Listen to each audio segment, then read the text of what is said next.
الذین آمنوا وعملوا الصالحات اولئک هم خیر البریہ، کہ بے شک وہ لوگ جو ایمان لے آئے اور انہوں نے نیک عمل کیے وہی لوگ بہترین مخلوق ہیں۔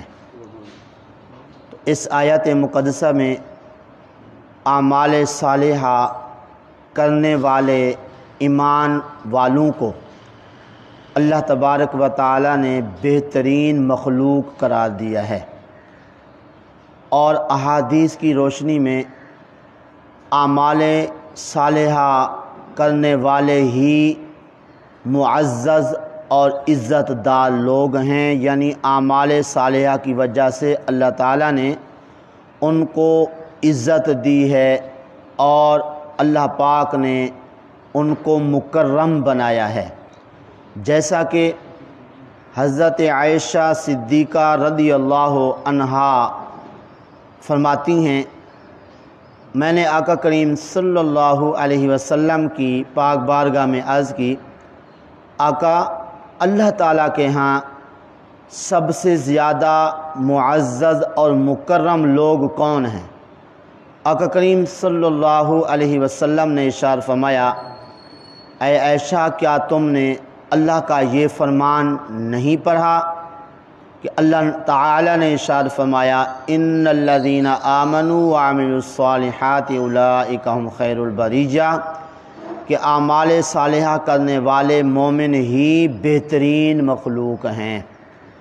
تو اس حدیث پاک سے معلوم ہوا کہ اعمال صالحہ کرنے والے اللہ تعالیٰ کے ہاں معزز اور مکرم لوگ ہیں۔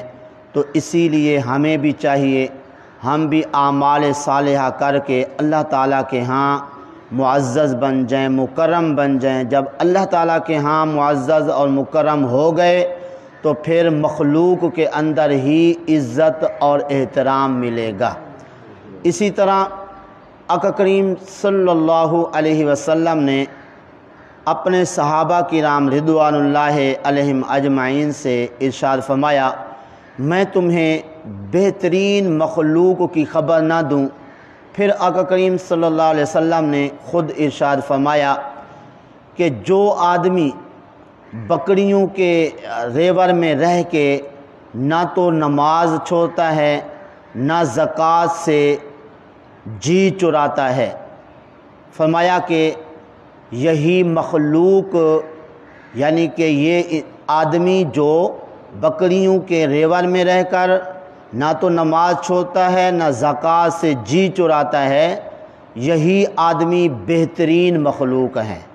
تو اس لیے نمازی آدمی بھی اللہ تعالیٰ کے ہاں بہت عزت والا ہے، بہت مکرم ہے۔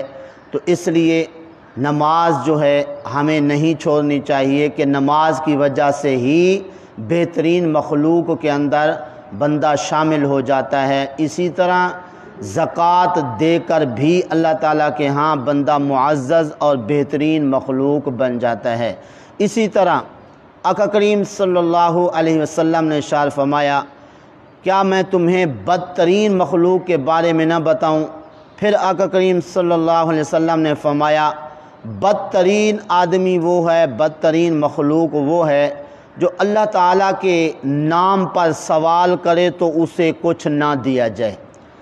تو آپ دیکھتے ہیں کہ کافی سارے لوگ جب بازار میں دکانوں پر جاتے ہیں سوال کرتے ہیں تو ان کو خالی لٹا دیا جاتا ہے۔ ایسے لوگوں کے بارے میں آقا کریم صلی اللہ علیہ وسلم نے کیا فرمایا کہ بدترین یہ لوگ ہیں کہ اللہ تعالیٰ کے نام پر سوال کریں ان کو نہ ملے، تو اس طرح ان کے بدترین ہونے کی یہ علامت ہے۔ تو اس لیے ہمیں اعمال صالحہ کرتے رہنا چاہیے۔ ایک تو یہ کہ اللہ تعالیٰ کے ہاں معزز بن جائیں گے، دنیا کے اندر عزت ملے گی۔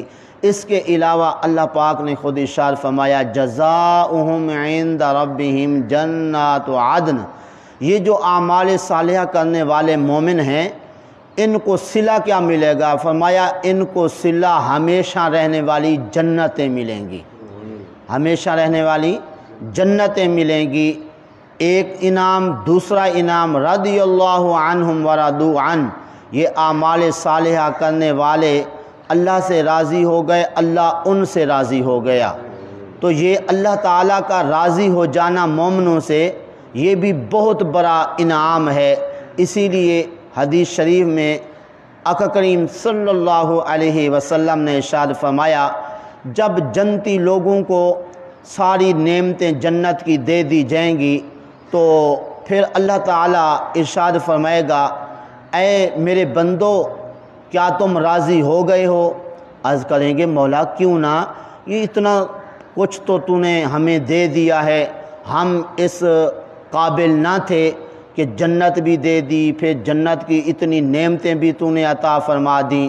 تو پھر اللہ تبارک و تعالی فرمائے گا، میرے بندو میں اپنی رضا تم پر حلال کرتا ہوں، یعنی میں تم سے راضی ہو گیا ہوں۔ تو اس طرح یہ راضی ہو جانا اللہ تبارک و تعالی کا یہ بہت بڑی نعمت ہے۔ جس طرح کسی آدمی کے ماں باپ اس سے راضی اور خوش ہوں تو سارے لوگ اس کی تعریف بھی کرتے ہیں، وہ بندہ خود بھی خوش ہوتا ہے کہ میرے ماں باپ جو ہیں مجھ سے راضی ہیں، اس سے بڑھ کر اور مجھے کون سی نعمت ملے گی۔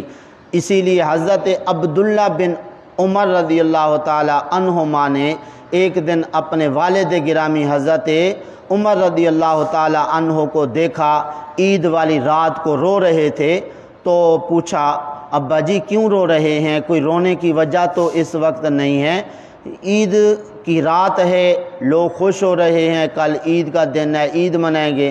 آقا کریم صلی اللہ علیہ وسلم کے اس محبوب صحابی حضرت عمر فاروق رضی اللہ تعالیٰ عنہ نے فرمایا، اے عبداللہ میں تمہارے یہ پھٹے پرانے کپڑے دیکھ کر رو رہا ہوں، کل تمہیں ساتھی ملیں گے تو تم ان کو نئے کپڑے پہن کر دیکھو گے تو تمہارا دل ٹوٹ جائے گا کہ میں خلیفہ وقت کا بیٹا ہوں، میرے کپڑے پھٹے پرانے اور ان بچوں نے جو ہے وہ کپڑے اچھے اور نئے پہنے ہوئے ہیں۔